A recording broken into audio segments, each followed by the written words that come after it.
And we are live. Yeah, you know that sound. 60 Craves No Lag podcast with your boy, Puerto Rock 77. Thank you for spending this Sunday with me. You know what I'm saying? I have a good show with you. I got a special guest, my boy Young Soul, who has another great PlayStation channel for you to be entertained with. So give him a holler, Young Soul. Let him know what you're about. What's going on, Young Soul? Been gaming since 1984. Mostly PlayStation since PS1, just because it gives me the most variety of games. But hey, I've owned everything as far as Xbox, OG Xbox, Xbox 360, Xbox One.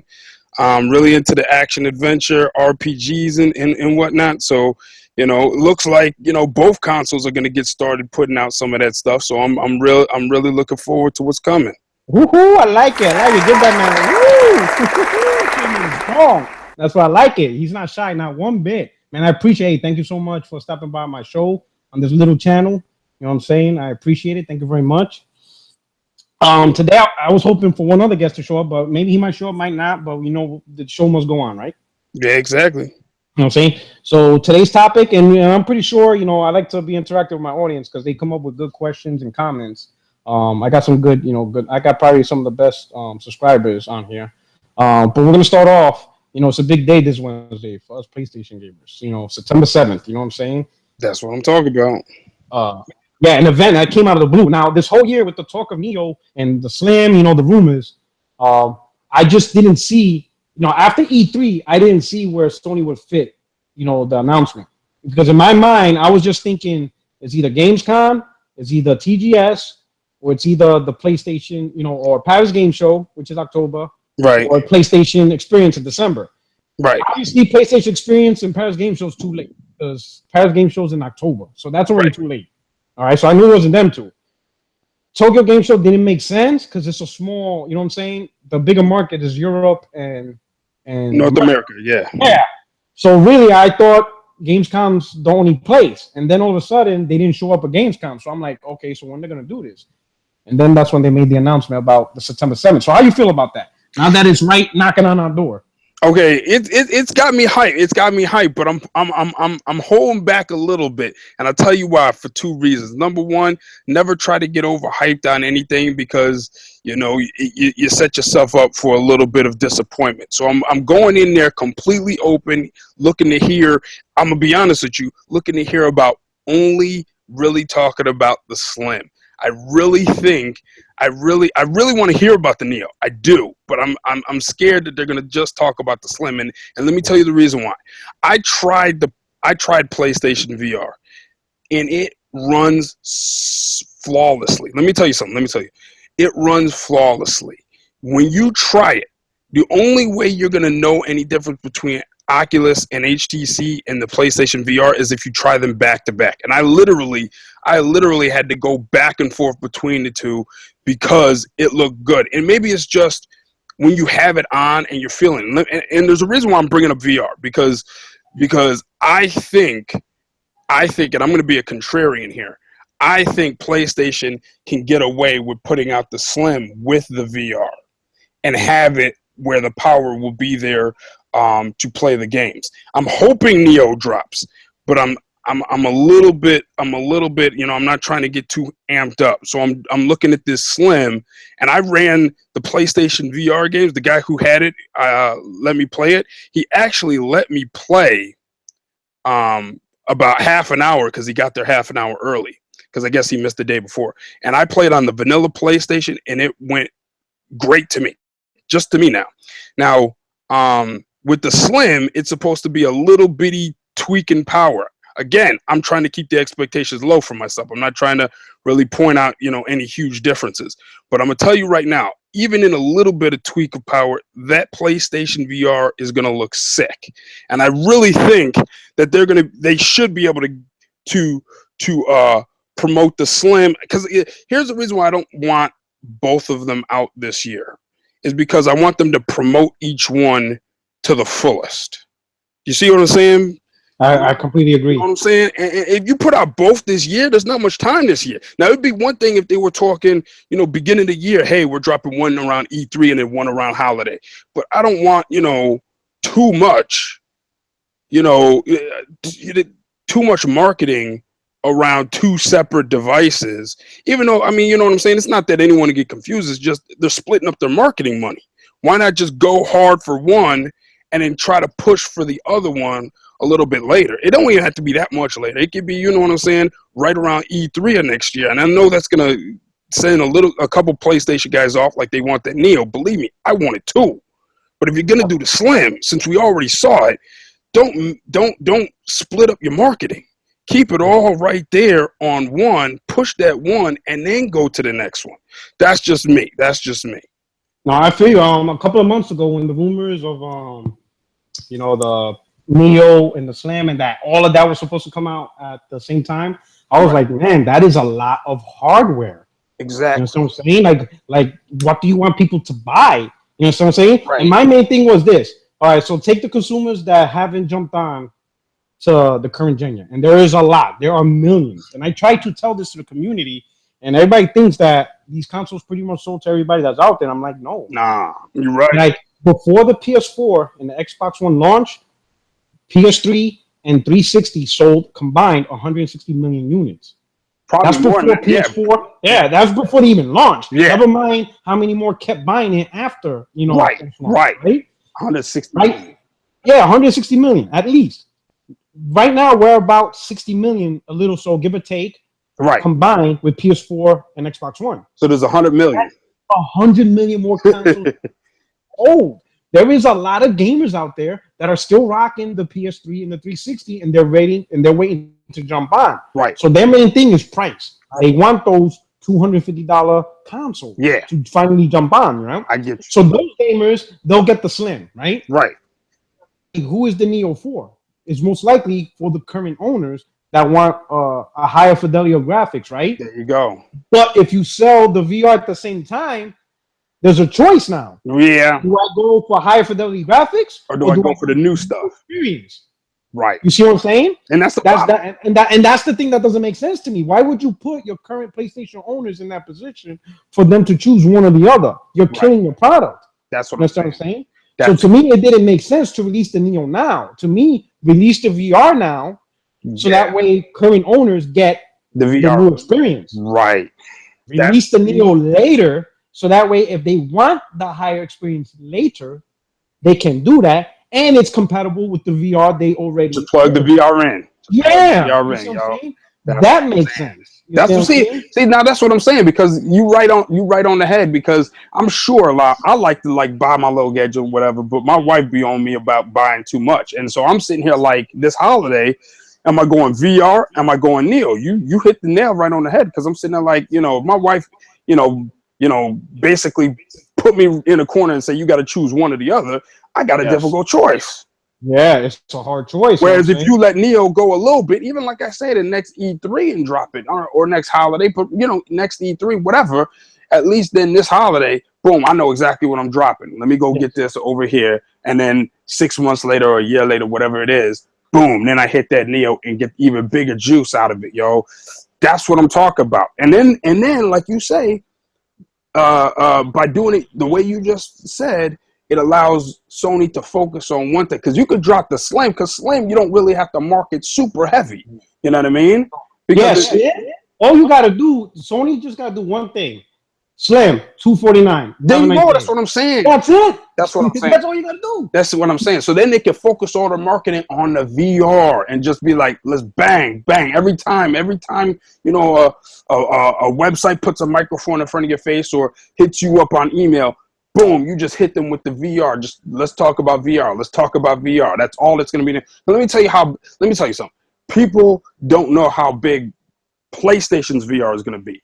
As big as you thought Oculus or HTC was, they were catering to a crowd of like 5 or 6 million people who had VR ready computers. Because if you ain't got no VR ready computer, you wasn't paying attention too close. Okay? You wasn't. But with PlayStation, with the 40 million people, and who knows by the time it actually launches, 45, 50, whatever. But my point is, you're going to get everybody from like the Wired.com and Gadget. You're going to get all the tech sites as well as the gaming sites. We're all going to be getting this and looking at it. And you want all the focus to be on the one product. You don't want people saying, okay, great. That's great. When's this next thing coming out? Because you guys said it's coming out this year. So, you know what I'm saying? Make it all focused on one thing. And that way you get more bang for your buck. And then by releasing the Neo at a later date, like you said, with the you know, targeting it at one time and then letting the Neo go for another time, you could do the exact same thing with all the tech sites again. Not just at one time, you could do it at 2 separate times, thus letting us keep a little bit of money in our pocket during the holiday. I still got presents for the kids and everything to get. And allow, you know what I'm saying? I can't let my kids get cold while I'm sitting here trying to get both of these things. Christmas is not just for the gamers. I got a responsibility for other people, for my wife, for my family. We plan to go, you know what I'm saying? And visit. That's money. So I can't buy a 4K TV. Right. See, now you're talking. You know what I'm saying? The game alone is going to run me $300 to $400. Just right. You see the game I had to buy, that alone is going to run me. So I'm interested to see what they got September. So it's September 7th. So I'm real interested to see how they do it, and I hope, like you said, they stagger it. You know what I'm saying? But I don't mind them talking about it. I'm just saying, set up for release this holiday, the Slim, and talk a little bit about why you got everybody's attention. Might as well keep talking about VR too, and then talk about Neo and be like, yo, at Neo we're gonna go ahead and put this at this time right here to stagger it so that we can pay attention to one thing at a time. I really think that's the way they should do it. Am I going to be upset if they do it, you know, put it all together? Not necessarily, because, you know, I'm just not going to be able to, you know, I'm probably getting VR. I'm going to be honest with you. Yeah. Because that's just a different way of playing. And as much as I do like graphics, as much as I do like, you know, seeing a high fidelity, better textures, better settings and all that kind of stuff, I do like that. But at the same time, you're going to give me something that is completely different. Like, I'm going to tell you something, man. I'm going to tell you right now. My wife, when I knew PlayStation was going to be hot, is when my wife went down, tried it out along with me. She tried, you know, the VR worlds where you go down in the fish tank and you see the shark and all that. You know what I mean? When she got, like, scared of it. Like, and she don't get scared. Like, she watches all the horror movies. I don't even like watching horror movies. But she watched that and she don't even flinch. When she got scared of that, I was like, oh, man, this sucker real for real. Yeah. Like, I knew I was already hyped, so I didn't want to go by my thoughts. I wanted to go, you know, by someone who's not into gaming, not really into Sony or nothing. When she did, I was like, all right, this is going to be something. Because if she got out like, man, she went and told her girlfriends and all other stuff, her sister and her girlfriends about this. I'm like, dang. So now it's almost like I got to get it just so she could play that. Okay. Hey, question. So you play the VR. So did you play non-VR games on it? How did it look if you did? I don't know if you did. Okay, here's what I was able to try, because the guy let me in half hour early. So I was able to try Valkyrie, which is the spaceship game, the spaceship fighter game that I think will be a lot like Star Trek. Okay. I tried that, and then I tried Battle Zones. I'm not sure if you heard of that. That's like the tank game. That's like what I call Tron. It's like Tron, like the movie or whatever, Tron, or the game, like the old school.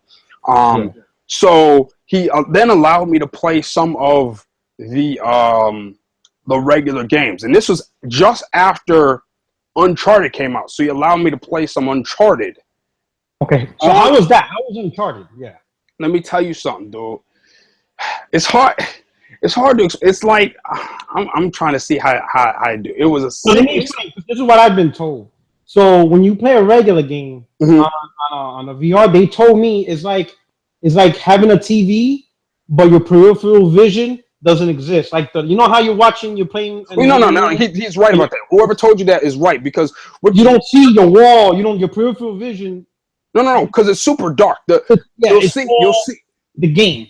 Right, you'll see the whole game, and any part like you have to strain to look at. Like, I believe up and down you can kind of see the edges, but it's completely dark. So it's like you can't tell. Like, the screen is ended. It's almost like instead of like the edge of the screen. Yes. Like, you know what I'm saying? Like the edge, if you look at your TV and you got like, let's say you got a black TV or a silver TV. In my case, I got a black TV, so I'm looking at it right now. It's like you're just looking at the black edge of the screen. Yes. But it looks like it's like a 70-inch. It's hard to explain. Like it's hard to explain. It's like it's like the whole visual, like the whole thing just envelopes the whole it's like right there, but it's hard to explain because when I tell people that, it's like, what, you're sitting like super close to a 70-inch screen. It's like you're looking at a 70-inch screen. Like you're at a theater and you're not noticing exactly around. Exactly, it's like a theater. It's like a theater experience. Yeah. Where, and you know what? And I didn't even pay attention to the surroundings. I should have looked around to see if I was, because in some cases you sit around and you actually sit in a theater. Yeah. But in other cases, and I couldn't tell. I didn't even pay attention to that because he let me play. I was too busy playing. Yeah. And that's the thing. Here's the weird thing about VR. The weird thing about VR is you can't. It's hard to explain. To whatever I tell you, it's not going to be what you actually deal with, what you actually feel. And the reason why it's almost like being told what love is. If you're in love with your girlfriend, you're in love with your wife. Mm-hmm. You can't tell someone who's never been in love how that feels. I can tell you kind of what it is, but you really got to feel it to know exactly what I mean. And so I would advise anyone, even if you're not in the PlayStation VR, even if you're in the Oculus, try VR, try anything you can, because you get the experience of being in there. But if you're able to try PlayStation VR, try that, and you'll kind of see that as people. VR really got me off of graphics, as weird as that sounds. Because when I'm in there, it's like I'm not even paying attention to how the game looks as far as jaggies or something. I'm too busy moving around. And the one thing I do have to tell you about, the movement, the head movement is so fluid that it's almost ridiculous. The movement with your head is so realistic that when you're sitting there, and like in Eve Valkyrie, you can look down and see your hands, but it seems so realistic that you can raise your hand and your hand doesn't actually. You can raise your actual hand, but in the VR, your hand stays on the control sticks. Okay, it's different than in battle zones. But in that, your hands stay on there, and it actually makes you feel weird because it's so fluid. You think that you're supposed to be moving with the game, even when your hands don't move. It's a weird thing. I know people are going to be like, that's kind of weird what I'm saying. That's why I say you got to try it. It's hard for me to explain it when you haven't tried it. But I'm going to tell you right now, this is what September 7th should be. I'm telling you right now, I tried it. But I tried it during September. When I heard about the September 7th thing, I thought all about consoles. All about the consoles. All about the Slim, all about the Neo. But I'm going to tell you right now, after trying the VR, I think that they should turn it into just talking about this. It's hard to explain how that changes your outlook. Like, Neo is cool, but I'm looking so much more after trying it. And it's so ridiculous. So when they first announced the VR, I was skeptical. All right? And not just because of VR, but if you look at the past consoles, every time a major add-on is released, it's rarely seldom successful. You know, exactly, you're right. So just by natural historical default, I was like, another default peripheral that's not going to work out. Right. But I'm telling you, every person I came across that actually tried it is the same reaction that you're giving me. Yeah. They say the same thing verbatim. They're like, bro, you have to try it yourself. You got it. I can't do it justice. You know, was like, and I'm thinking, are you serious? They're like, bro, he said and that's where the guy was telling me about the TV. He says, at a minimum, you play any game on that thing, you don't want to play on a TV no more. Because it's like it's that nice. TV, and you have no peripheral borders into it. Right. It's just straight immersion in that game. Even if it's not made for VR, it's probably like the best looking TV you're gonna get. Yeah. And then I asked him and maybe you could touch up on this. Yeah. He said I told him, but if I play 3 or 4 hours, let's say like Destiny, I don't want that thing on my head. They're like, bro, it's no different than you putting fucking earbuds. It is not heavy at all. No. Let me tell you something. That's the difference with the HTC and the Vive, the HTC and the Oculus. You can feel that when it's on your head. Your head kind of like you got to make sure you got, not that you need strong neck muscles, but it's something where if you move your head a little too quick, your head will keep moving a little bit after you stop. With PlayStation VR, I'm telling you, you do not feel it on your head. I know people are going to be like, oh, he's just talking smack. He's just talking this up. Oh, I keep hearing that. And I'm hearing this from PC gamers too. I'm telling you. That's when I play PC gamers, because, they're trying to get the Oculus Rift. Right. They said design-wise, when they put the PlayStation VR, it's like a feather. Right. They couldn't believe how light the thing was. Right. And my wife had glasses on. And so when she tried Oculus, it pushed her glasses into her face a little bit too much. So she had to, now fortunately enough for her, she doesn't necessarily need it to really see. I mean, she needs it for like reading, but she doesn't need it to see regular objects. So she took the glasses off. I'm not sure, and I'm not trying to knock it. It was a decent experience. It was actually a really good experience on Oculus, but she felt the glasses pushing a little too far into her face, into closer eyes, where eyelashes were feeling. She's got a thing about her eyelashes touching the glasses, so she doesn't like that. So anyway, other people might not care how close her glasses get. But anyway, on PlayStation, she was worried about that because she tried Oculus first. She went to PlayStation, and it actually, there's a little. I tried to look at the device itself after she did it, because they actually the goggle part of the VR headset actually slides back and forward. Oh, so they accounted for people who wear glasses. Right. And she said it didn't have to, so she didn't have, her glasses stayed exactly where they were, and she was able to see very clearly. And so what happens is, like, what they do is when you put it on your head, they got the little thing in the back that you're able to twist to get it, like, kind of like when you wear a hard hat. You know how you spin the little, and you hear the little click. I'm not sure if I heard clicks, but you know how you normally hear the little clicks if you do it real tight on a hard hat. Yeah. They got something like that, but then they also got where the goggles in front slide a little bit, and it's not much. It's not like it might be like a quarter of an inch or a half an inch worth of sliding back and forth, but it's enough that people with glasses don't feel like it's being smushed up. That's what she told me. So she was able to wear her glasses in that one, even though I guess she could have kept them off because she wasn't doing any reading with that either. But, she's more comfortable with her glasses on than off. So she kept them on, and she's like, she didn't even notice. I mean, she didn't notice any different than, when she's wearing her glasses. I mean, you know what I'm saying? But no, I'm telling you, I was convinced of VR, but when she tried it, that's what made me like, okay, I'm not just fanboying out because I'm a PlayStation dude, but, she couldn't care less and she liked it. I'm like, okay.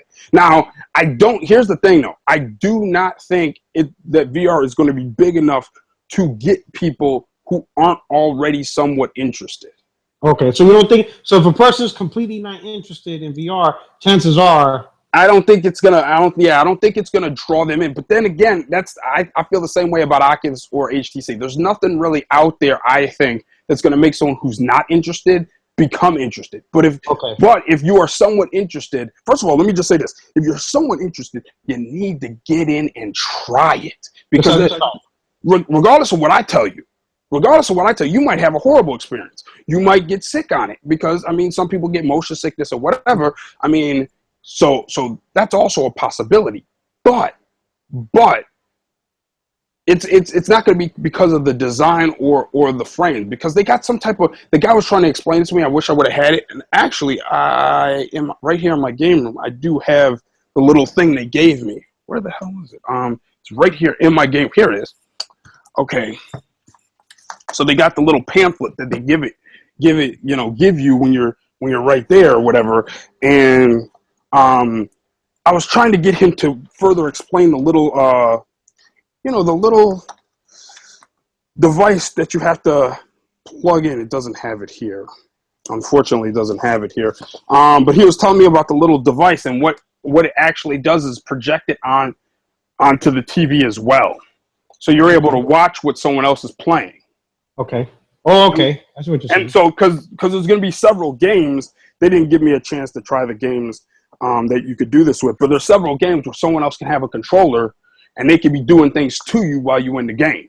Okay. And of course, you can't see it or hear it because you're busy playing the game. Yeah, you have the thing over your head, so they can, Right. So you can't see when somebody messes with you on some different things. Now, I'm not sure what games will have that, but that's why they have the dual screen, so other people can watch and other people can like see what you're doing. So you know what I'm saying? It doesn't. If it like while my wife was playing, alienate the couch gamers. You know the Right. Well, that's my point. My point is, so while my wife was playing or while I was playing, she was busy, doing this, and I can kind of hear her, even though, I got the headphones on. I could kind of hear her, but I could tell she was like moving and ducking and stuff like that when I was playing, and I was busy like, watch out for the shark, woo woo woo woo woo, while she was playing. So it's kind of like, without the TV, what would I be doing? I'd be staring at the wall. Okay. So that was actually pretty cool. But dude, I'm just saying that's what you really need to try. Now, as far as like the Neo, I can only imagine how the Neo is gonna look, yo. I could imagine. Quick question from the audience. So I know there's a lot of talk about how much space you need for VR. I would imagine like the VR games that are very interactive with the Move controllers might require a lot of space. Like, how much space does it really need? Like, how much? That's what I would just happen to be looking at that right now. It says, what kind of space do I need? Right here on the little pamphlet. It gives. Now, let me just say this: when I was playing it there, they didn't give me much room at all. I didn't have much room, but I was playing games where you sat in a cockpit. So like when you played the Eve Valkyrie, you were in like a spaceship. So I mean, you weren't obviously up walking around. And then when you had the Battle Zone, you were in a cockpit because you were in a tank. So you weren't up moving around. So I can't say as far as getting up and moving what other games there are for this. But under what kind of space do I need? It basically shows a person looking forward at their camera that they need from the device, they need to be about, they're saying, let me see, where's this at? About, see, I got to estimate here. Well, let me see. Because it actually gives a full length of 9.8 feet from front to back and 6.2 feet from side to side. So a square area, well, rectangular area. But when he had me playing, I was right up next to the TV because I didn't need to look at the TV. So I wasn't even, you could be close to the TV. And the camera actually can pick up the sensors because there are 1, 2, 3, 4, 5, I think 6, 7, 8 of those blue sensors around the headpiece. And so it doesn't matter how close or far you are from the camera, because you can always reset, even in the middle of a game. I can't remember what button I hit, but the button might vary on every game where you can hit it and it automatically resets where you're at. You know what I mean? So I sat right up next to it. I literally, let me put it so people can understand. I might have been sitting in an area of the size of like 2 bunk beds. You put them next to each other. I had about that much room. Oh, okay. Yeah, so it's not that much room at all. And I know what they said, like online, they said, I think 60 square feet or something. Yeah. Something like that. But I don't know. He had me playing in a smaller amount. And I don't know how much up and walking around you're actually going to do. I've never seen a game where you had to do that yet. That's what I was wondering, because games like, a lot of games, most of your movement is going to be with a controller. Right. See, that's what I'm saying. So so the controller, the thumbstick is going to be doing the walking, just like anything else. Right. See, that's why I'm not 100% sure. Part of me thinks that they did the 60 square feet as a precautionary thing. Like, I think something so they don't get sued or whatever. That's what I was kind of thinking. Like something that they don't get sued. So if someone asks, they can't say, well, it doesn't matter what area you do, and then someone messes around and puts their hand through a window or something. Breaks their kid's jaw or something. Right. I was like, someone puts their hand through a window. Yeah, because I could imagine maybe a game like tennis or something. Right, where you're swinging your arm and you can't see. Standing up and you're swinging your arm, and now you got this headset. Right, and you can't see your actual environment around. And every little shift, you'd be surprised how far you could shift left and right when you're in the environment. So you Yeah. could like be in front of the camera, and like 10 minutes later, you already shifted 6 or 7 feet to the right. You Right. didn't realize it. Now, the one thing Okay. the one thing I'm not sure of is they got the two kind. You know, the $499 that comes with the camera and the move sticks, and then the core one for $400. What I don't know is the headphones, because the guy who told me said you get a pair of actual Sony noise dampening headphones. With both kits. Yeah. They would have to. I know that was a concern. That it doesn't come with headsets, or if it does, it's like a more like a bigger, more expensive screw. But I can't see having this VR without a headset. Period. Because that's part of the immersion. No, it comes with a headset, but some people were thinking it's a cheaper headset, and the one he told me was fairly, well, I wouldn't say super cheap, but like the one he told me that came with it was like a $50 pair, not just a small like $20 wire pair. You know how when you got your PS4, you got the little wire headset? Okay, you know what I'm saying? Yeah. Some people think that it comes with that, with where it has two earbuds, like an earbud headset. But the guy told me it was actually ones that go around your ear. He's the one he had me try. I'm like, where's the headset that it comes with? He's like, you're using them, and it wasn't. I mean, it wasn't like the main ones, the PlayStation, wireless ones. You know what I'm saying? It wasn't those expensive ones, but it was more like $50 pair decent ones. So that was the other concern I had, because I heard that it was just the earbud one. He said it wasn't, but I still have yet to see pictures where it shows absolutely everything in it. Every time I see something where it shows everything, I don't see where the headset is. It just says in the description, it'll say headset, or headphones included, but I don't see the pair there. That's why, and it says it here. Yeah, it says it here. It says stereo headphones in both of them. It says stereo headphones, but it doesn't show you the things. That's the only concern I had, but he told me it was those. Now, it was the guy I was talking to was about 22, 23 years old. So, I guess he's saying it, but I'm a little bit skeptical on that. That's why I say that. That's the reason why I say that. Because he sounded like he kind of told me, but you could tell he was kind of reluctant. That's the only thing. But in the thing, like I'm saying, in the pamphlet here, it says on both versions, it says stereo headphones. So it's definitely coming with headphones. I'm just hoping it's the one we use, because the one we used was because it goes around your ear, so it ear dampens a little bit. It's not the greatest, but it's still pretty good. But yeah, dude, I'm telling you, it's gonna be sick there. That's gonna be sick. And, the Best Buy here where I live at, they didn't have. They didn't have it, yo? No, they didn't. I was surprised. That's crazy, dude. Because the one I went to, where the guy was, I had to go past two Best Buys because I happened to. Well, I didn't know him. I knew his cousin or whatever, and he told me, he's like, "Oh, I know a real good PlayStation dude who really wants to." He's like, "Yeah, come on, have him come on through about whatever time. I'll be setting up about half hour before the store says that I'll be setting up, so there shouldn't be anybody." And that's what allowed me to do it. But the thing is, I passed two Best Buys near where I live. They both had them there too. So they had them all over the place, man, where I was at, man. But that's what it was weird. I was wondering how they got it to different people, man, because they need to get them to y'all, man. I'm serious. That's why I said, like, I know a lot of the narrative is that the PlayStation VR needs the Neo, so the Neo has to come out. No, man. What I've been saying is the VR has already been demoed. It's already sold out. Yeah, it's sold out. Tried it. People are already trying it. It's already out on many Best Buys.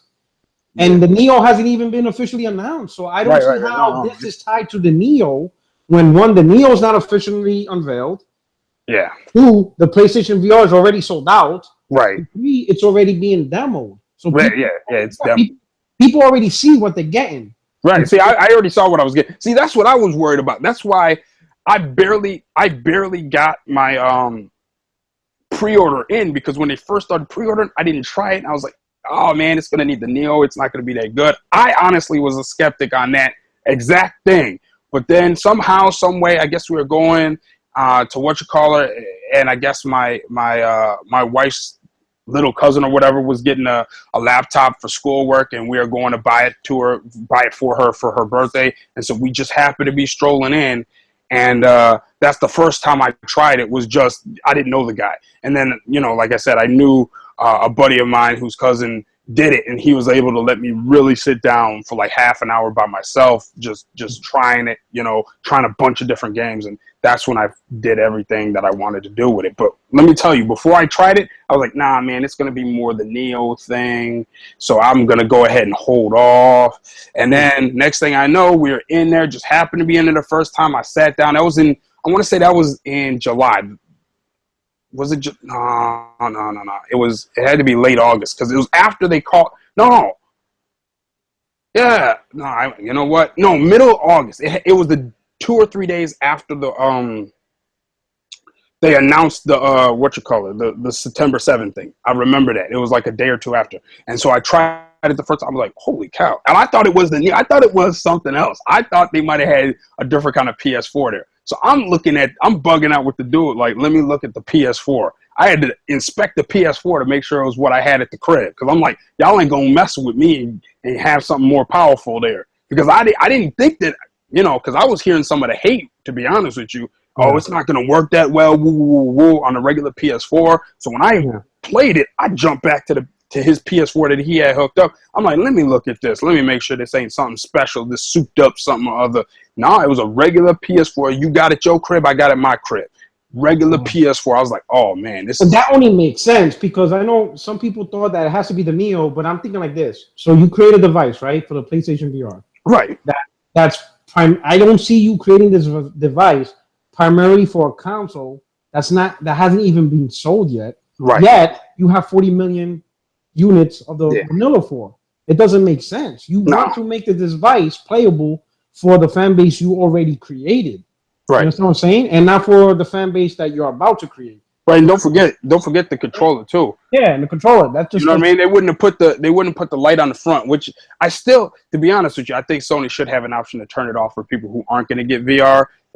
But they wouldn't have designed it with the light if they weren't planning on putting it on the regular PS4 anyway. So that would be a useless feature. That feature, remember that light, although it uses some things like, you're on GTA 5. I don't know if you played that, but if you're getting chased by the cops, it turns it flashes red. So it's cool. It's cool. Things that it does. Right. It's cool for what it does. And my kids played, what's that game called? Tearaway, and you could use it like as a flashlight. Okay. So they were able to use the thing like it's a flashlight, because I got the camera there too, and so it traces where the camera is, traces where the controller is. The camera traces where the controller is, and so you could use it like as a flashlight. So that was cool for them. But you know what I'm saying? They're doing this. That blue light is on the front for this. So when people sit there and say the blue light has no purpose, okay, hold on to October 13th. Hold on, dog. Just check it out. Question. I know one question about the VR is I guess fogging up the goggles or steaming up. Can you hit on that? Did you experience that? I played it for half an hour. I didn't have no fog up, but I played it. Now you have to realize I played it in I would guess average temperature. It wasn't cold. I thought I was thinking about that too, as far as it fogging up. But I mean, unless you're sweating, that's the only way I can see it fogging up. So if you're actually actually running in place with it, you might start sweating. I didn't try that at the thing, so I can't tell. But from regular game, like I say, I played it for half an hour, like not completely nonstop. He had to change games, but the headset itself did not get sweaty, as far as goes over your forehead and everything, and around your eyes where the actual camera part or the goggle part actually goes to your eyes, around your eyes. None of that got sweaty. My forehead didn't get sweaty, like the back of my head, because I keep my hair cut super low, and so none of that was sweaty or anything. For, like I say, half an hour, I kept it on the whole time, half an hour, but gamed, I'd say about 28, 27 minutes, because 3 minutes, not 3 minutes, 3 minutes combined, where he took, about a minute and a half to change from the VR games to the regular games to let me try Uncharted, like I was saying, and all that kind of stuff. So about 27 minutes of my 30 minutes was actual gaming. You didn't feel any. The headset didn't slip any. It didn't fog up. But again, I wasn't sweating, so I don't think it would even if you were sweating, because it's not the casing. Now let me say this: the casing, like the actual part that touches your face around like the goggle outline, might sweat, because that's really the only part that's touching your face. Okay. Whereas the actual lenses that you're looking at, those don't touch your face. So I'm not sure. And I don't know. Maybe your eyes and eye sockets sweat enough inside that it would start misting up. Because if your forehead sweats, that's in your head sweats or whatever, that's outside of the goggle area. So all right. Yeah, but that's a good question. I didn't think of that, but so it might be user dependent and maybe environment dependent and stuff like that. It could be. Well, I mean, so you want to make sure you keep it. You keep your environment. You don't have to keep it. See, I want to say you keep it cool, but you don't have to. You don't have to purposely cool down your house in order to play this. Yeah. Just keep it at regular temperature. Like, for instance, your AC breaks down in the middle of summer next year. Maybe you shouldn't play it. Okay. Maybe that's it. But I mean, if you keep your house at whatever 78 degrees, shouldn't have a problem. Shouldn't have a problem at all. Yeah, not at all. Because I didn't sweat at all. But I mean, yeah, I think if you keep your house at a regular 78 or 80 degrees, right around there, then you should be fine. But hey, that's a great question. I don't know if someone asked that. That was a good question. We'll probably learn more about it once post release, because different users do different things. Yeah. All right, so VR so far. So right now, I think we could agree VR will probably be a big part of. Dude, it's gonna be huge. I'm telling you, this is going. Now, when I say huge, people automatically think adoption rate. I'm not sure if the adoption rate is going to be as big as, for instance, Kinect on 360, just because that was obviously a smaller price point. Yeah. As you get out, just like the cheapest bundle is $399, right? Right. Just like 4K TV will become big, but right now it's being talked about big, but a lot of people aren't buying based on the price point. So I can see PlayStation being a smaller microcosm of that, meaning that the price point is not going to be in such a place at launch where you're going to get mass adoption. But for the enthusiasts, for the people who are interested, like the people who went out, for instance, and bought the PS4 or the Xbox One in the first year, those are the type of people who they're trying to get for the first year for VR, because you went out and spent $400 getting the device day one, and we all know, or the first year, and the first year has obviously the least amount of games. Every year there's more games to play, so you get more and more people as the price drops and as more games are out on it. It's going to be the same thing with this. It's going to be the exact same thing. Yeah, it's a slow adoption rate. Right. It's going to be a lower adoption with more of the faithful, and then next year when more games come out, the price drops. Whatever, $35, $50, whatever. Then more people get it, and then I'm gonna tell you right now. Here's what they need to do. Here's what PlayStation needs to do. They need to keep whatever architecture for the PS4 going into the PS5 for two reasons. And I just thought of this. I just remembered this. I thought about this when I was playing VR. They need to keep it so that the VR works seamlessly. Now, they might come out with newer versions, but if you don't want to upgrade your version, you can just keep playing it. So that's number one. Number one, they need to do that. For both the PlayStation VR and the software for the VR, they need to keep that so that the original VRs can play well into the future. And that way you don't have to get a new headset or anything like that. Just keep that right. And then the other thing is they need to make the PS5 completely compatible with the headset, which they shouldn't have a problem doing. But I just want to make sure that they definitely do that. That way you don't have to buy. I don't mind if they come out with a new PlayStation VR for PlayStation 5 for people who want to get, because as they do it, it's going to get smaller, less on your head. You know, as the technology gets smaller. Oh, like a modified, like an improvement over it. No, that's what I'm saying. But more technology, but more than more than a technical improvement, just a hardware improvement, where you keep making the device smaller and smaller, and making it cheaper and cheaper. Like the VR Slim. Right. Exactly. You took the word out of my mouth. I'm sitting there saying all this other stuff. But yeah, dude, this is gonna be huge. This is gonna be huge. I'm telling you, September 7th. I think they should talk about the Slim and the VR. If you want to bring up Neo, that you got it in the works, I don't have a problem with that. But we got too many devices coming out. Just stick to the Slim, stick to the VR, and then going into next year, you start doing the Neo. If they do that, I think they got a winner. I don't think it'll be a problem if they do all of it, but I'm just going to be real. I guess I'm just going to be real interested how their marketing will work if they got all three of these devices coming within literally the next 4 months. Yeah.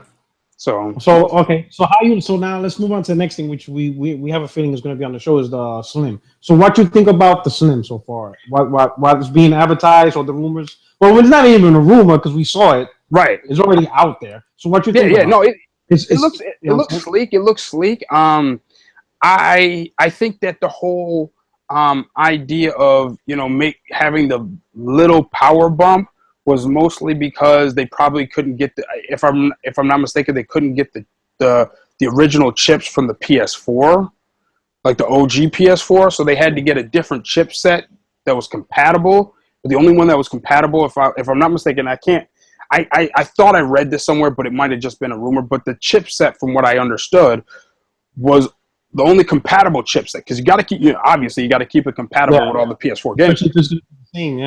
Right, and so the only AMD chipset that they made was a little bit of a bump in power. And from what I heard, and again, I got to look that up, but from what I heard, it would have cost Sony more money to make AMD reproduce the old chips. Yes. You know what I'm saying? And if you're going to spend more money, because now you got to essentially get AMD to go back and make the old chip style when they've already kind of moved on to a certain extent. So if they had to do that, why pay more when you could get the same thing plus a little bit of a bump in the chip? Right, for a cheaper price. You know what I'm saying? And so I like how the design is. I mean, it was already slim, so the OG PS4 was already slim, so I don't necessarily know why they had to go slim. As far as I understand, the prices for most of the components were cheaper, so that's why they did it that way. But in my opinion, they didn't have to make it much slimmer. I mean, how much slimmer does it have to be? Does everybody need a sheet of paper as a console? I mean, looking at the PS4 Slim now, I mean, the PS4, I'm like, it's already a slim console. Yeah. So I'm looking at it. So when they say it's smaller, I'm thinking, like, if you notice the pictures, right? Right. The PS4 vanilla looks kind of big compared to it. Right. Yeah, and I'm like, man, the console is not that big, though. Like, the picture just seems like a false illusion. So I'm thinking, damn, how slim is this new console? Because it's making the console I own look a little bit fatter than what it really is. Right. I had to look over at my PS4 to be like, wait, is that the same thing? Like, is that, you know what I'm saying? Right. So what do you think of Sony's approach with the Slim compared to Xbox approach with their Slim? Well, I think Xbox was, more in need of a Slim, because you don't want to keep hearing about let's say graphics. They are what they are because resolution isn't everything. You got the settings as far as the textures and everything, but there was a bad stigma going for them as far as the resolution. Okay, and so I feel like they were in more of a need to get a bit of a bump, which the Xbox One, if I'm not mistaken, does. I'm not sure if it gives it. I'm not sure. Maybe it gives them. I think I remember reading it gives them like 9 frames per second more. I'm not sure if it gives. It's on average, but I think one game went up to like 12%. 12%. Depends on the game, but it does. But you'd be surprised, like let's say you play a game that's 28 frames per second, but you play another game, the same game on another platform that's 33. You notice that. Yeah. So you do. Small frames, especially when you go below 30. Right. That's true. Notice. You're you can right. notice a game that's 26 frames and another game that's 35 frames. Right. You could just feel it, especially if it's like a Devil May Cry. Yeah. You know what I'm saying? Something Yeah. that or a sports game, you know, especially Right. like, Right. you know, if you could tell and stuff like that. So I think Definitely. And see, the other thing I was thinking is the OG Xbox One. I'm sitting here looking at it right now while I'm talking. The OG Xbox One is really Don Matrix's thing. And I think Phil Spencer wanted to get out from underneath because the box was huge. And I guess, the box was huge because of the red ring of death from last gen. So they wanted to make sure it wouldn't short circuit or anything. So I guess I understood. And it doesn't make a big deal to me. But to other people who do like to display their consoles, like, hey, if you want to display your console, you should be able to display it. And they were looking at like, it's, rather large. You can't put it up on its side, which again, to me wasn't a big deal, but to some people it could be. So they made one where you could now put it up on its side, whereas the OG PS4 could be on its side. It was already small, sleek, So I think when you say the comparison between the Slims, I really don't think there's much different inside other than the frame rate, if I'm not mistaken. And I think the video, I think they could watch HDR. Yeah, they could watch HDR and movies and 4K Blu-ray player and 4K and 4K, which is good. But I do my thing for gaming. It doesn't, but I get why some people might be interested in it. But as far as the look, that's the reason why I think they were making sure to push that out. Now, as far as the 4K Blu-ray, that's cool. The only thing is I think they pushed it out the door a little too early because I'm not sure many people who have 4K TVs, although this might help move 4K TVs. I guess, I think they're a little bit, I think they would have been better off with pushing the 4K for Neo when there would be more 4K TVs out there, more 4K television. I mean, I know Netflix is getting it, but they got like a couple of things here and there. But, in TV, they don't really have a whole lot. So I think they pushed it out the door a little early. But, hey, if they got people going 4K, then I guess, hey, if that's their marketing thing. I don't really see any problem with what they did. I just think that Xbox was more in need of a Slim. Both the components inside to be a little bit more powerful, and the device, the box itself, cosmetically to be smaller. I don't think PlayStation necessarily needed to, other than, like I say, they were getting, AMD said, oh, we're not making those chips, so it's going to cost you extra if you want those old ones. Well, then just give us the compatible new ones. And they're like, forget it, let's just do that. So so you and I on the same link. When both communities talk about the Slims, I think that both needed what they wanted to do, but they had different battle plans. For me, Phil Spencer, I think he honestly wants to get away from the Xbox Vanilla 1 image. Yeah. You know what I'm saying? So while this is a slim version of the Xbox One, this is also a completely different image and message from the Vanilla. This is not about TV. This is not about connecting to your cable box.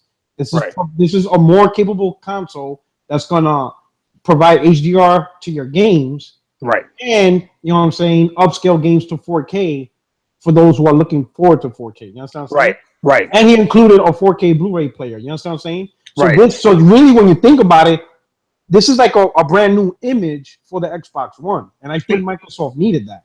They got away from the Kinect. Yes, and they got away from the Kinect. I mean, people still want it. You have to get the adapter, which is fine. But I mean, most people didn't want the Kinect. That's why that's why Phil Spencer took it out the box like within 2 or 3 months of him becoming the dude. I would say the majority of Xbox owners don't have Kinect. I didn't necessarily need it. And now they got Cortana, you don't need Kinect. I mean, the Kinect idea was a decent one at first, but I mean, the problem is when you had the price difference, a $500 difference versus 500 versus 400. And no games that really supported the Kinect. That was the other thing I was going to say. When you had the $100 device and you didn't really have, I mean, it from what I remember, and I played one of my buddies who did have the OG, day one jump off, and it was good for navigational purposes as far as, snap to this, change to that, and that was cool. But I was like, okay, great. Now show me the, I wasn't trying to be an asshole or anything. I was just like, hey, Show me the game. Show me in a game where you tell like you're like Dragon Age Inquisition where you got 3 other guys. Tell him to go off somewhere. Well, you can't do that. Yeah, but I'm like, I thought that's what the Connect was supposed to do. Like you could tell, like like you're in Madden, you tell your wide receiver, switch to a different route, switch to a button hook or whatever, and he's able to just do it. That would have been sick. Something, yeah. But it didn't do it, and it is what it is. I'm not knocking Xbox. They went out and tried something, it didn't work out, and like I say, kudos to Phil for making that swift adjustment. And then that's why you see now with their Slim, they took more of the power that they were moving to the Connect and put it toward, like you just said, the game for the games and this and that. Was a good thing. Now, I know some people are complaining that Sony didn't do the same, but what I've been saying is they didn't have to. That's because the PlayStation 4 vanilla doesn't have a bad image. Right, everybody's happy with what they got. Right. What Sony needs to do is make it cheaper to put it in more gamers' hands. Right. So it's 2 companies that's trying to do what they're doing. So Sony's trying to continue on with what's going good, just make it cheaper. Right. Microsoft's trying to change their image, which I think is working because I think it's been more positives over the last month or 2 on the Xbox side. Despite what the fans are doing, I think the console is looking better. Well, it's been better ever since Phil got there. It took him a little while. And like I said earlier, right at the intro of the show, he's got games that I'm more looking for. Let me tell you something. I'm not into shooters much. They had the Battlefield 1. I didn't even try that thing. I mean, I'm not against it. If you like the game, you like the game. That's cool. You like Gears, you like Halo, you like it. I'm not into shooters. I get bored with them rather quickly. But if you put me in front of an RPG or an action game, like I'm interested in ReCore. I'm interested in Crackdown, Scalebound, Sea of Thieves. Those are my games. I play those games. So I could tell Phil Spencer because Donnie Matrick was just about give me another Gears, give me another Halo, give me another Forza. And to a certain extent, they're still doing that. But they are starting to branch out with non-shooter and racer games. And by shooter, I don't mean just have a gun. I mean where the primary focus is the shooting. They're getting away from that. So I actually, or not getting away from it, but they're branching out. They're having another stream of games that aren't the typical games they got. So, I got to see how they look. I'm interested in ReCore. Haven't pre-ordered it, but I do want to kind of get a good look at it when it comes out. And that's why I got my Xbox One. People on my channel, because there's times where I, kind of go at, Xbox guys for flip-flopping. There's PlayStation guys who flip-flop too. But, as far as the Xbox itself, I don't necessarily dislike the games. I just don't like them either. I'm kind of, blah about them. But it's indifferent. You're indifferent. Right, I'm indifferent about it. But with these new games, people, on my channel, people are, well, why do you keep your Xbox One? And I tell them, ReCore, Sea of Thieves, Crackdown, Scalebound. These are the games I'm looking for. The OG Xbox gave me KOTOR 1 and 2. Wow. Those are my favorite games on the Xbox, the OG Xbox. You know what I'm saying? The first Mass Effect, when I thought Mass Effect was going to be exclusive, I had both consoles at the time. I got that Mass Effect day one because I was on those games.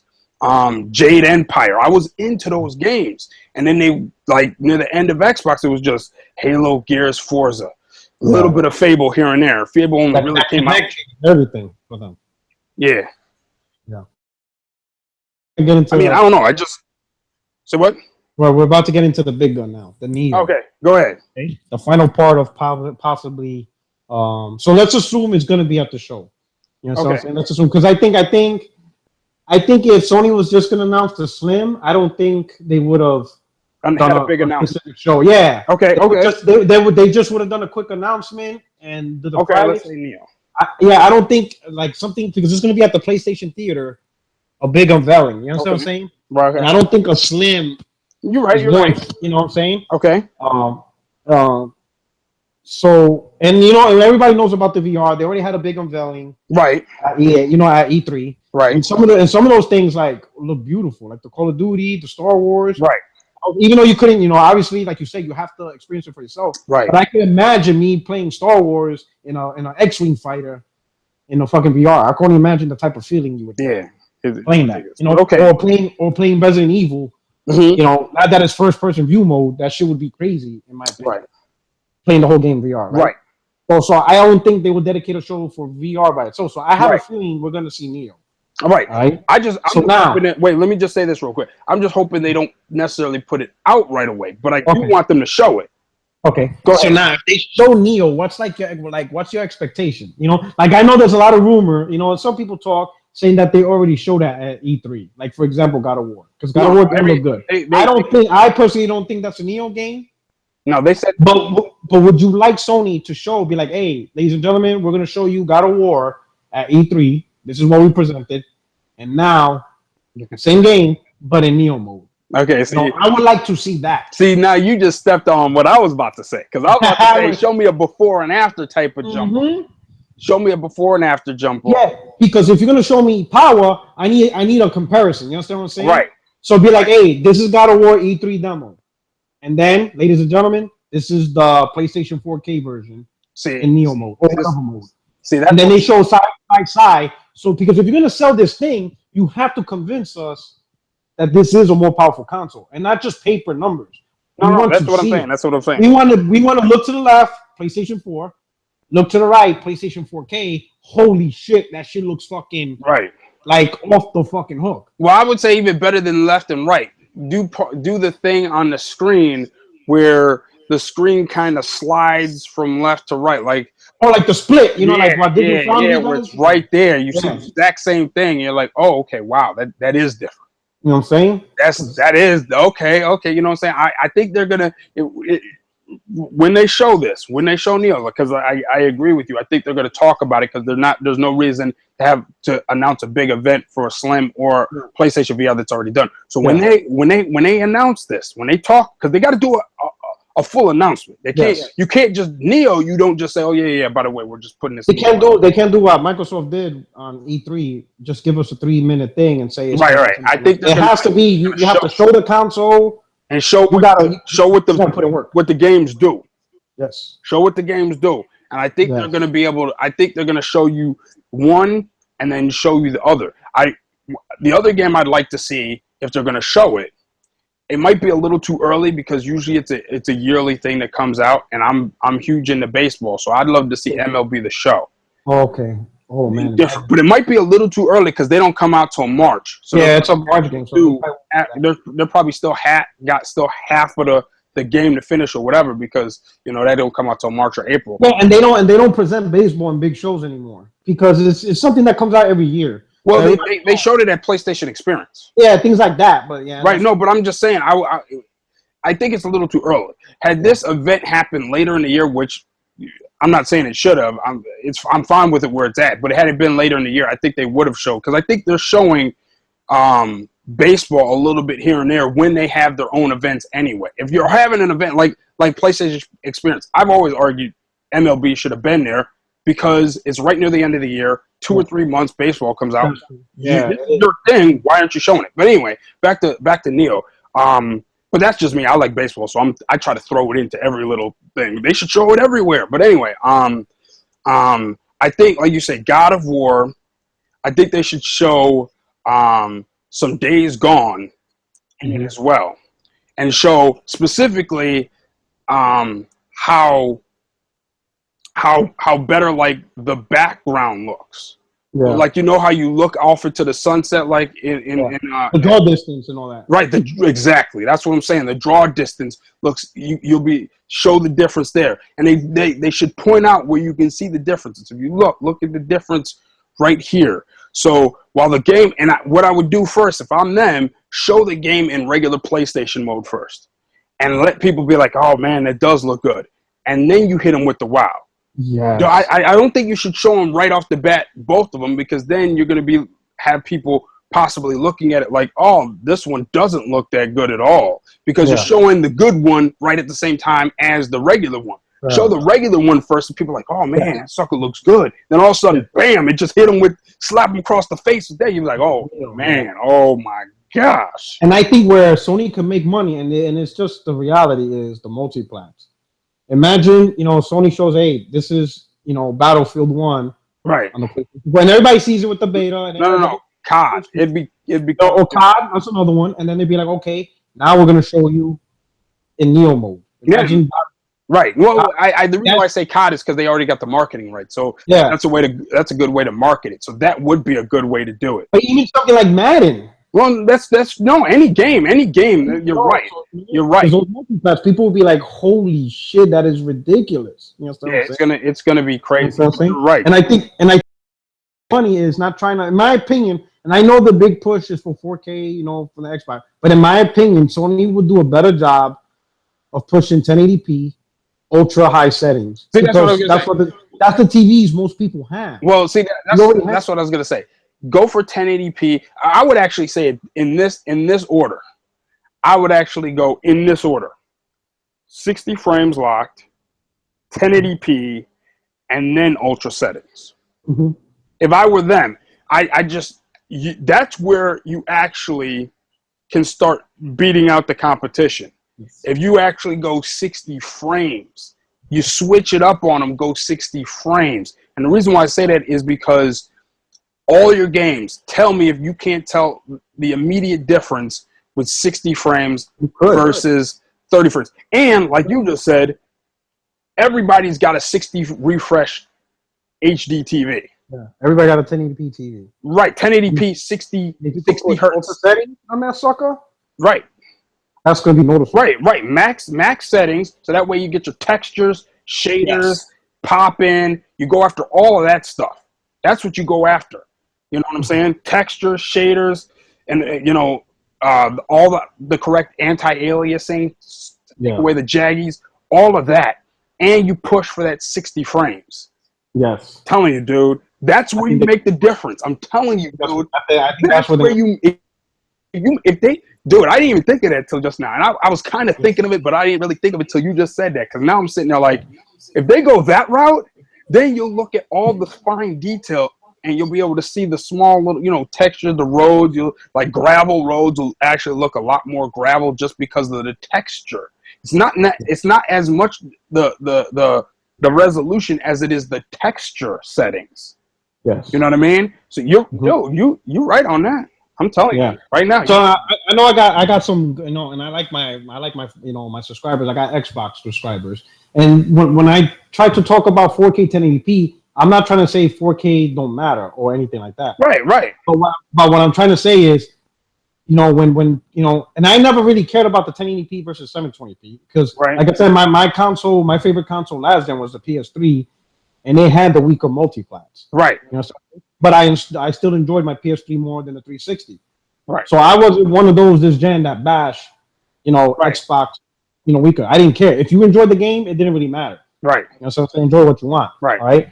But the thing both Sony and Microsoft failed to do was provide that full 1080p 60 frame experience. Right. In good settings. You know what I'm saying? With high settings. Right. Yeah, you know what I'm saying? And they failed to deliver. So in my opinion, you know, if Sony tries to push 4K, to me, it doesn't matter that's 4K if you're still using low settings. Low settings and not getting to 60. Yeah, you know, for me, push the envelope. Give me that high settings.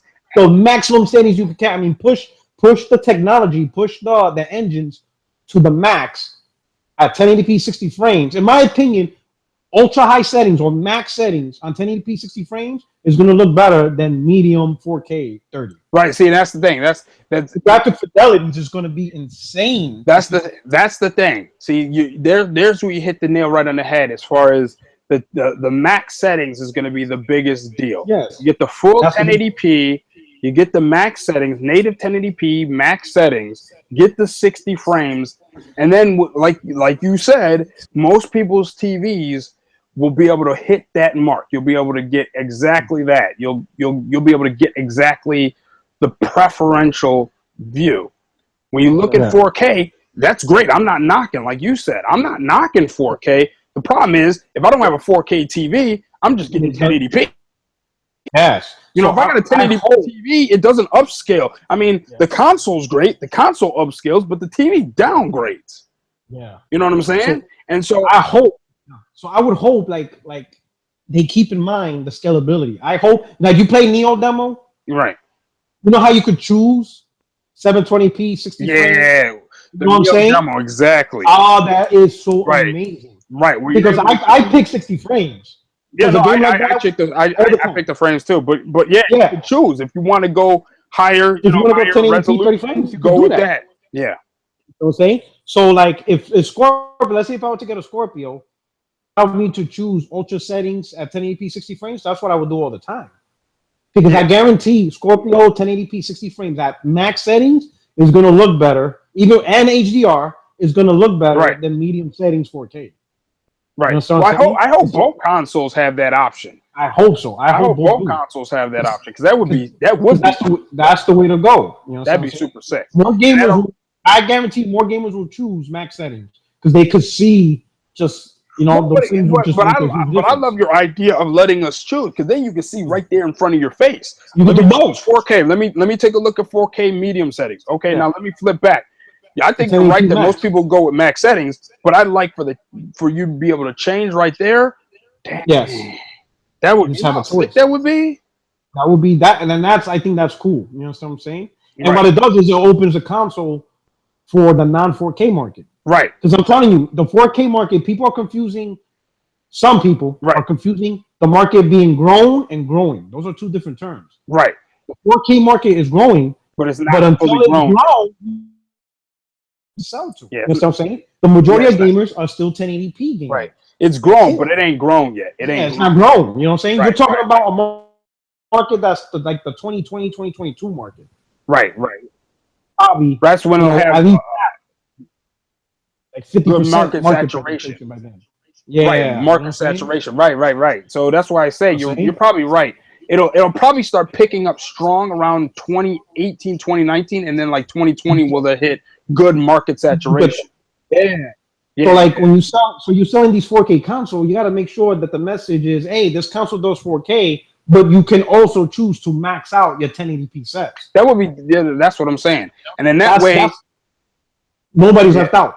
Because if you tell me hey, this is a game console and it does 4K and that's it, then by default I'm not going to get it, not because I don't want it, but I don't have a 4K TV, so I'm not going to spend $600. So it's something I'm not almost it's almost pointless. Yes, let me know it's going to take advantage and give me a level of fidelity I can't have on a console I already own. You know what I mean?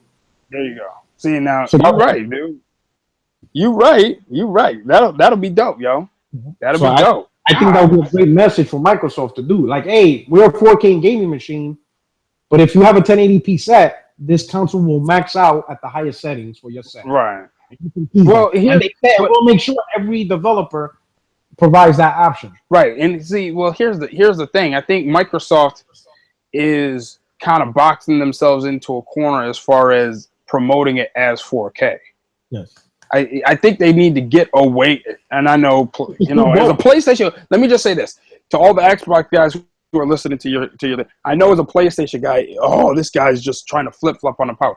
If you ever go to my YouTube channel, I don't talk about power much at all. Now, and you don't either, but my point is, as far as the power goes, the option should be there. Neither Microsoft nor Sony should push the resolution unless they have the option, like you said, in these games. If they have the option, like you can go 4K if you want to with medium settings, or you can go 1080p with the ultra settings. Then that's fine. Go ahead, push 4K if you want, because people can make the choice right then and there.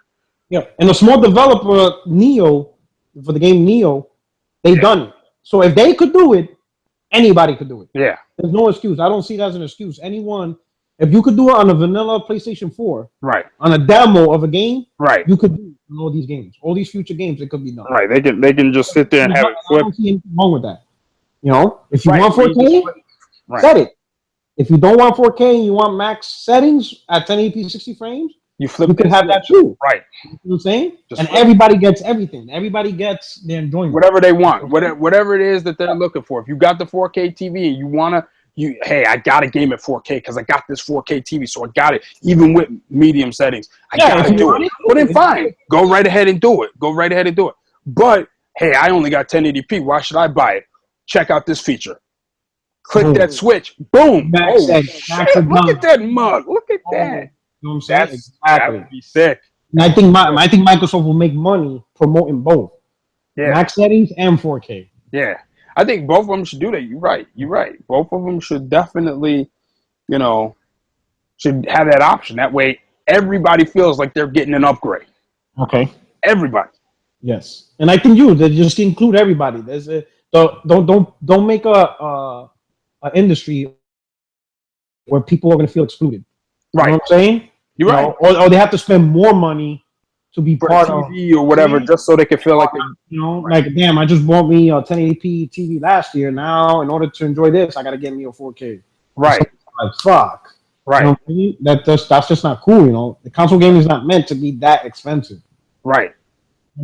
I think they should make the option, and then like when you get to PlayStation 5 or you get to whatever the next Xbox, the true next gen one, then you, like you say, by that time you're at 2019, 2020, you know what I'm saying? Then you can look to go for 4K as frames, higher settings, as the standard. But all these companies, they'll try to push 8K and shit. Like, yeah. But I'm saying they can't perfect. They can't just stay and chill and perfect. You know what I'm saying? They always try to get ahead of the game, which I don't like. You got to remember though, at the same time, you can't. First of all, when 8K starts getting going, it'll be just like 4K is now. It'll be growing, but it won't be big enough to really make it. I agree. You know how these companies are. They try to. They try to get ahead of the game. Just they can say they were the first to do it by crafting and honing and perfecting what the majority already have. You know what I mean? That's true. You're right. That's the only thing that gets me nervous and shit. Like, you know, now that we just bought our 4K, 8K. You're like, what the fuck? Like, you know what I'm saying? You're right. All right, so final question, and I like this. Yeah. So what are your biggest upcoming games that you're looking forward to? Biggest upcoming game that's gonna get you broke. That's gonna take food off the table. Okay. All right, let's see. Sorry, kids, y'all eating ramen noodles. Oh gosh, here you go. We gotta get these games. Well, I'm getting Last Guardian. Okay, because I've been those, like I say, those kind of games, action adventure puzzles. Those are my games. Those are my jump off. So I'm gonna get that. My kids are gonna be playing that too. They've already seen it. They're like looking at the screen, like let's get. I'm like, when I was so happy when I saw that date, so I could tell the kids, okay, we're getting it. And they're like, yeah, okay, so definitely get that. That's number one. Let me touch on that real quick for the Xbox community. Now, I'm going to tell you, I am also looking for The Last Guardian. Now, I'm going to explain, and I'm pretty sure we're both on the same wavelength. I'm going to explain to the Xbox community why a lot of PlayStation gamers are looking forward to this game. Despite the delay, despite that it's, a ferret, whatever. Right. It's because on PlayStation 2, there were 2 games made by this developer. Ico and Shadow of the Colossus. Yeah. And these were some of the best games on PlayStation in terms of gameplay and experience. Graphically, they were okay, but it was just experience, especially Shadow of the Colossus. Yeah. It was just a simple game where you took down 16 Colossuses. Yeah. You know what I'm saying? Yeah. But it was so amazing playing that game. Yeah. And it was experience like not that many games gave. You know what I mean? No, it was a completely unique game. I was not interested at first when those games came out. I didn't even look at those games until they both were already out. Okay, so I was late to the party on those. But when I started them up and I played them, because I actually got them when they were, because if you remember, games were like, what was it, $40 or $50 at the time. Yeah. But I got them. I want to say I got them when they're half off, so they were 20 or 25. So like I got them super late, and when I played them, I was like, holy cow! It's like nowadays people talk about graphics or whatever. It had nothing to do with graphics. It had everything to do with I want to see my little buddy get through this. You know, dude, it was like that was my dude. I was rooting for my dude to get through. So it was an experience. Like you say, it was an experience. It was it was an amazing experience. That especially the uniqueness of the game compared to what else was being released. Right. That's why there's a lot of most of the people who are hyping The Last Guardian are actually old school PS2 gamers. Right. That's what I'm saying about the developer. You understand what I'm saying? No, so we're not just hyping the console war. Is that we remember Shadow of the Colossus and Ico. Right. And so that we're hoping that this game provides that unique experience again.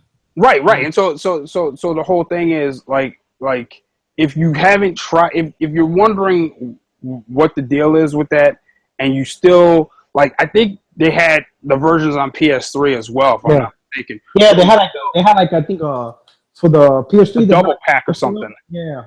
But I think if you, it's They had to upsell them. well, yeah, but it's dirt cheap on there. So people who haven't tried it, it's dirt cheap. You give it a try.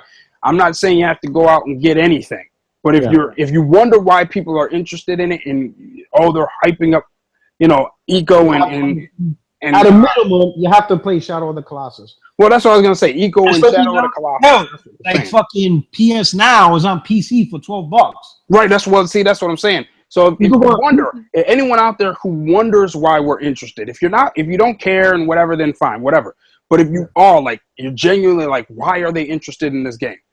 If you get PlayStation Now or you got an old PS3, you go ahead and just try those games. They're not super long, but when you play them, you're like, dude, that was my dog right there. Like I'll tell you like this: the same way a lot of Xbox guys will feel about the main character in ReCore. I feel like they're gonna.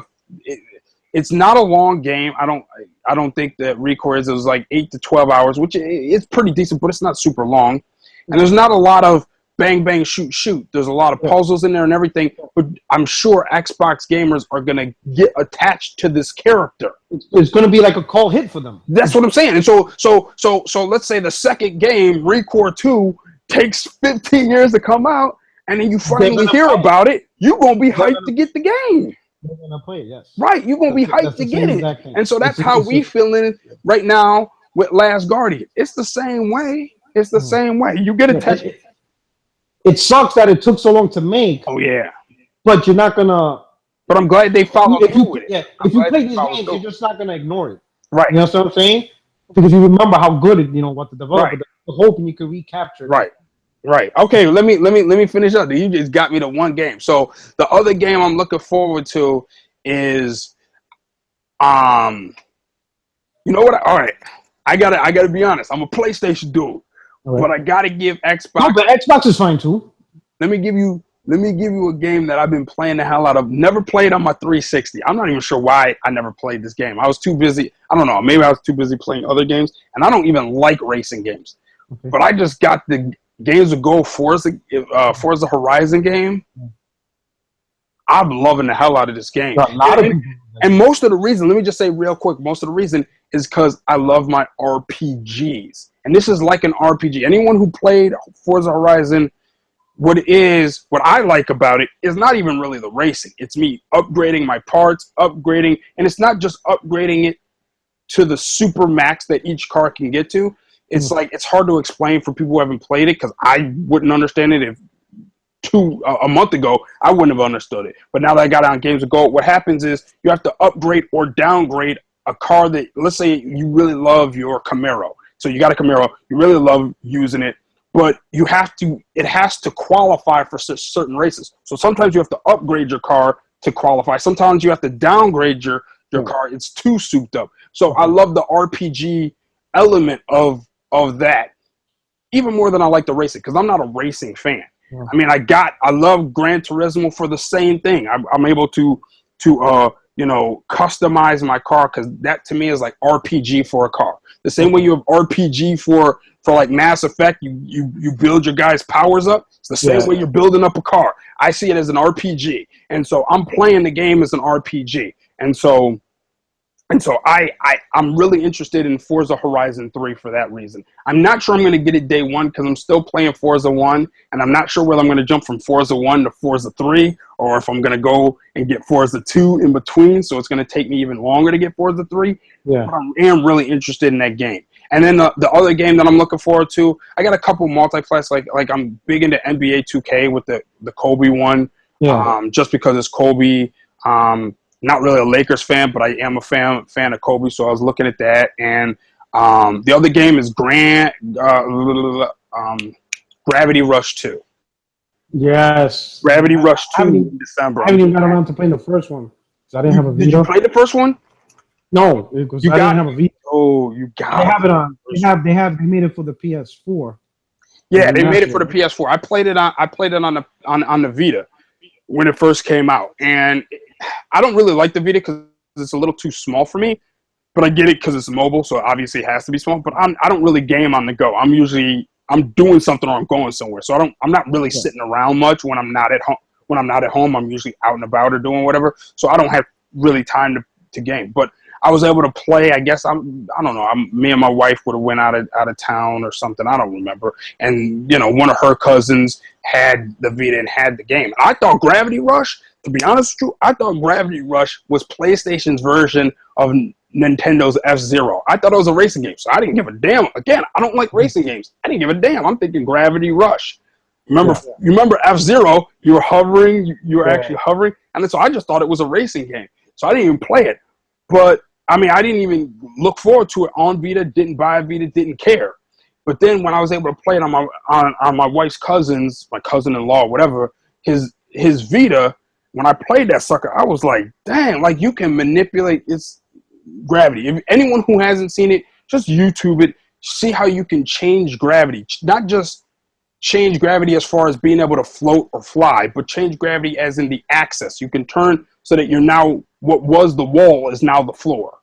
What was the ceiling is now the floor. So you can change the axis of gravity while you're playing, which is a unique feature. There's not many games. There's some, like you got like Prince of Persia where you can walk on the wall, but that's only for a limited amount of time. You can't turn the wall into the floor and then just start walking. There might be a game or two out there that does that, but that's the only one I know of that really change it. And those are the type of experiences that I want. I want a game that is different than everything I've played. So that's the other game. And then I have a slight, like I said before, I have a slight interest in Recore, but that's not like I gotta get it. It's kind of, I'm somewhat interested. I want to see some reviews. And I just want to know that, because Xbox doesn't have the best track record with like the single player story driven experience that gets you wrapped up in a character to where you love that character. Yeah, Xbox doesn't do that. They do it for Halo, they do it for Gears. I give them credit for that. And, maybe a game or two other than that, but recently it hasn't really done it like the character in Rise. I tried Rise and I played it. It was a decent game, but I could care less if I play it, another one or not. You know what I mean? Whereas I want that. Do you like Gears? Well, yeah, no. I'm not really a shooting fan, but I do like Gears. Gears is okay. I play it. It's a decent game. I'm not into shooters though. I'm more into the story based and like the puzzles and stuff.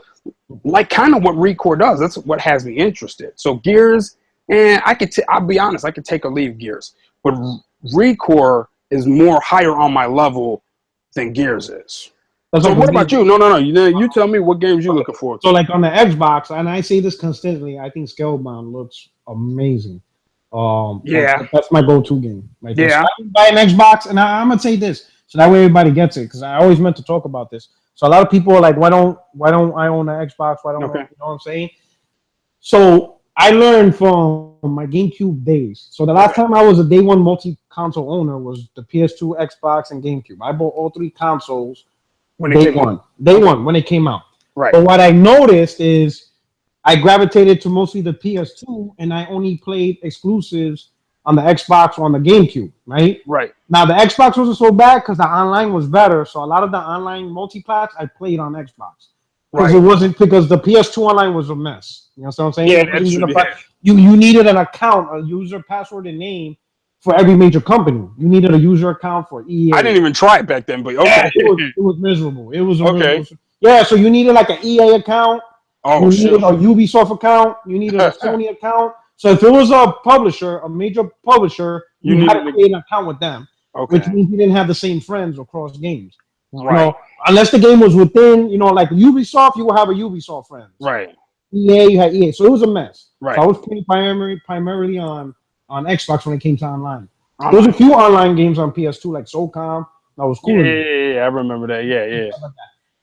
Nintendo, I was rarely playing that sucker. You know what I'm saying? And what that did was it gave me a bitter taste for the GameCube. You know what I'm saying? Because here I am, I'm like, and I remember when I bought the GameCube, it was in New York and it was raining. So I'm standing outside at midnight, getting wet.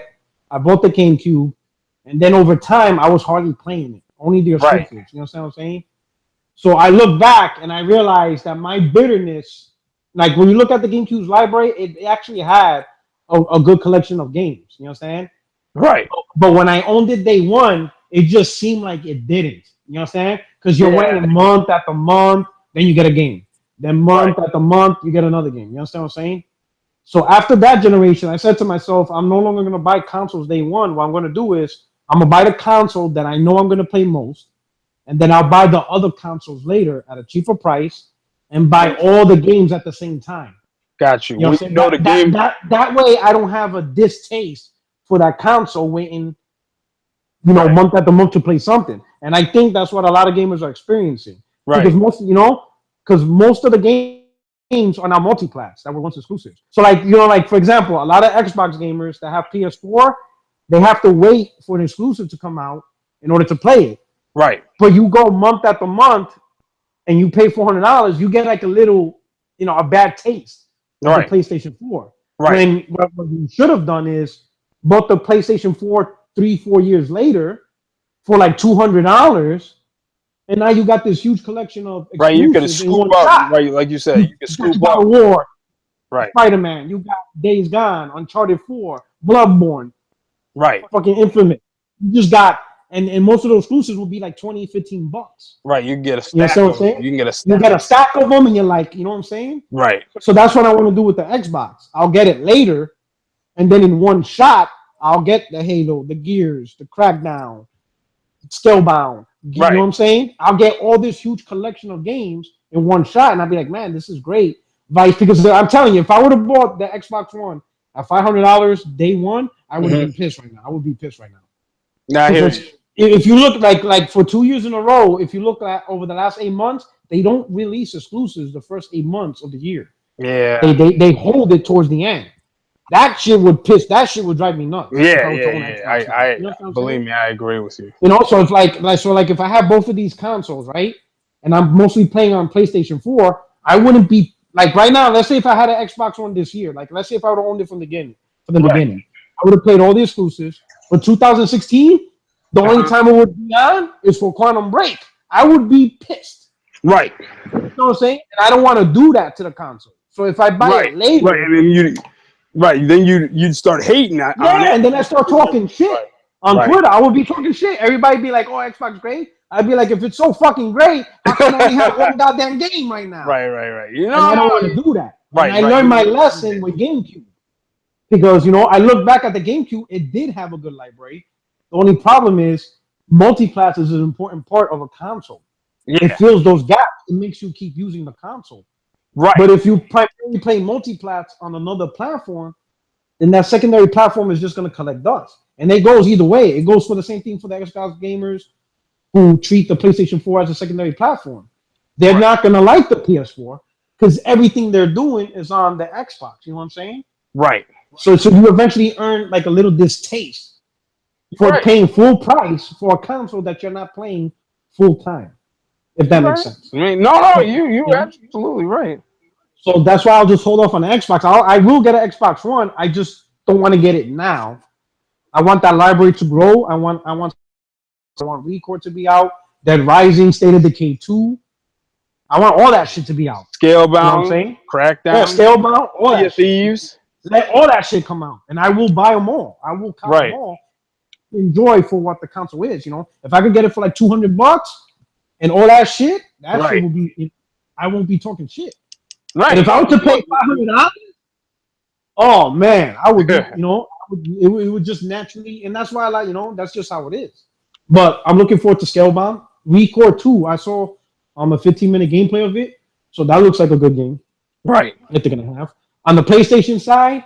Horizon Zero Dawn. I don't know why. Oh my god, that game looks phenomenal. And it's an RPG. That game is going to be so sick. I'm going to tell you. Wait, let me just say real quick. There's a lot of people who are, I just want to say this real quick. There's a lot of people who are skeptical about Horizon Zero Dawn's story because Guerrilla Games did, what's that game? Killzone, which again, I'm not into shooters much, so I didn't play much. But people were saying that the game didn't really have a good story. Now, what people have to realize for Horizon is, in 2013, they hired John Gonzalez. I believe his first name is John. John Gonzalez, who is the lead writer, or was the lead writer for Fallout New Vegas. Yes. Okay, so this and Fallout New Vegas, whether you think it was the best or my point is Fallout New Vegas by most RPG guys, and that includes me, was one of the best stories in an RPG of last generation. I'm not saying it was the best, because I think Fallout 3 was better, my personal opinion, but Fallout New Vegas was really good as far as the story, as far as it kept you engrossed, it kept you wanting to find out more about everything that was going on and everything like that. And then the second thing, real quick, before I let you go to your next game, is the second thing is they hired one of the main side quest developers from The Witcher 3, CD Projekt Red. Oh man, that's. I can't remember what his name is. I can't remember off the top of my head. But if you look it up, anyone can Google, Horizon Zero Dawn, quest designer, CD Projekt Red. If you do that, Google that, or just Google like Horizon Zero Dawn, CD Projekt Red. You'll see the guy's name. I can't think of it. It was like he's got like I want to say an Asian name, but I can't be 100% sure. But it's a European name or Asian name. But so when you talk about the people who did Fallout New Vegas, and you talk about the people who did, at least one or two people. Actually, I think they got 3 people from CD Projekt Red who worked on Witcher 3. So if you add all 4 of those people up, that's an amazing talent story. Yeah, I'm just loving the fact that Sony they greenlighted the project. Because when you think about it, you got a dev that was primarily first-person shooters. That's all they've done. How did they pitch this idea to Sony, saying, "Hey, this is what we want to do. We want to make an RPG." You know what I'm saying? Everybody's like, "Wait, what? Right. Like, what are you talking about? Like, this is what we want to do." And Sony's like, "Cool, do it." And I love the fact that they let a primary first-person shooter dev take a risk at a completely different genre with completely different gameplay. They don't even have guns in this game. You know that, right? Yeah. So last year at Gamescom, they actually showed a demo. Because people were asking, are you going to get machine guns and stuff? And they say, no, there will be no guns in this game. And they actually had a demo of, if you remember last year where they showed the character attacking the Tyrannosaurus Rex, with the bow and arrow, they had that same demo with a Killzone character and a machine gun. So they presented that at Gamescom last year, and it was pretty much a slaughter. The guy just took a machine gun and just laid waste to the dinosaur. You know what I'm saying? So it was just, and they said this is the reason why we're not going to allow guns, because the gameplay, you're just going to dominate the game. We want this game to be more prehistoric, more tribal in nature. So that's why you're not going to see you're not going to see no machine guns or anything like that. Right, more melee play, right? Yeah, you're going to see, so it's more strategic. So I thought that was amazing strategy. That is good. So I hope, if this game's successful, I hope this provides inspiration to the industry to allow developers to branch out beyond what they're good at. You know what I'm saying? So let's say like if 343 after their next Halo, they'd be like, hey, we want to do a new IP. We want to make an RPG or we want to make an action game. These developers are like, you know what? Do it. Use your creativity. You know what I'm saying? Branch out. Build the portfolio bigger. You know what I'm saying? So I hope so. Yeah. So I like the fact that Guerrilla is going to go beyond the first-person shooter. And now they're doing the RPG. You know what I'm saying? But I like Rare too, because Rare will do that on the Xbox side as far as Sea of Thieves and everything. Yes, I hope they're successful. I really hope they're successful. And one thing, some people don't understand the hype. By now, I'm doing my backlog, right? So I'm playing Assassin's Creed Black Flag. Okay. The pirating. Like going around in a boat, shooting shit up, and fucking taking over. Yo, that shit is mad fun. So I could imagine a dedicated game where you do shit like that. I think that probably would be fun. You know what I'm saying? It would. It'd be dope, yo. All right. So the next game I'm also looking forward to, obviously, The Last Guardian. I'm looking forward to that. And I'm looking forward to some multiplats. I'm looking forward to, I want to try out, even though it's already out, I want to try Deus Ex. I love that game. I love Deus Ex. Yeah, Deus Ex. Oh my god. Yeah. Did you play the last one? Did you play the last one? Hell yeah. Hell yeah. It's dope. It was dope. Oh man, I can't wait to catch up to that. Yeah. And Mafia 3. Yeah. I haven't. You know what? I don't remember Mafia. The problem is I get Mafia 2 and Godfather mixed up, so I can't remember which one is which. Yeah, so it's not Godfather, yeah, because he's not. Well, no, I know it's not Godfather, Yeah. but I So, keep yeah. getting those. I love, yeah, I It's love open Mafia world, 1. isn't it? It's open. Yeah, it's open world. Yeah, Okay. I love Mafia 1 and 2. See, I got to get back there. I got to try Yeah, that again. I love Mafia 1 and 2. When is that supposed to come out? It's I don't know the official date off the top of my head. I want to say It's coming out soon though. Yeah. No. Okay. And then obviously I've been playing the Battlefield beta, and I do that more because a lot of my boys, you know, we play Battlefield and Destiny, so I like enjoying playing with my specific crew and stuff like that. And I'm looking forward to Rise of Iron. I just enjoy that. Yeah. So I'm looking forward to that. That's dope. That's and dope. And then obviously this is long term, but that's Spider-Man. Oh, I'm so I'm wondering at the mouth every time. Well, see, I didn't even say that because I thought that was obvious. Yeah, but I can't. I just oh my god, I can't wait. I just can't wait. I'm savoring at the that game. When I saw that, I'm like, holy shit! I just can't. Yeah, it's gonna be dope. So hey, man, hey, thank you so much for stopping by. No problem. Awesome, you are welcome anytime. Yeah, no doubt. Appreciate you letting me in, speak a little bit.